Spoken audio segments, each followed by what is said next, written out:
রাতের আধারে যে ক্যাঙ্গারু কমিটি হয়েছে ইউনিয়ন বিএনপি, এইটা আমরা দ্রুত বাতিল চাই। এই কমিটি যে দিয়েছেন ইফতেখার ও আলিম চেয়ারম্যান, তাকে হুঁশিয়ারি করে দিতে বলতে চাই, আলিপুরের মানুষ কিন্তু চুরি ভরে বসে থাকবে না, এর দাঁত ভাঙা জবাব কিন্তু দেবে। দীর্ঘ কয়েক বছর থেকে আসছে সাতক্ষীরায় আমাদের যারা আলিপুর সিনিয়র নেতৃবৃন্দ আছে, সাতক্ষীরার নেতৃত্ব তারাই দেয়। এখন দেখতেছি এই গত কয়েকদিন সাতক্ষীরার লোক এসে আলিপুরের নেতা বানাচ্ছে। এটা কি আপনারা মেনে নেবেন?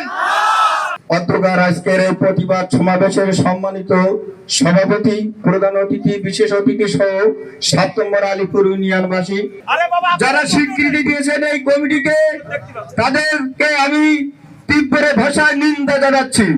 আজকের এই প্রতিবাদ সমাবেশে একটাই কথা বলতে চাই, যারা আমাদের বিরোধিতা করেছে, আলহাজ আব্দুর রউফ চেয়ারম্যানের বিরোধিতা করেছে এবং নির্বাচনে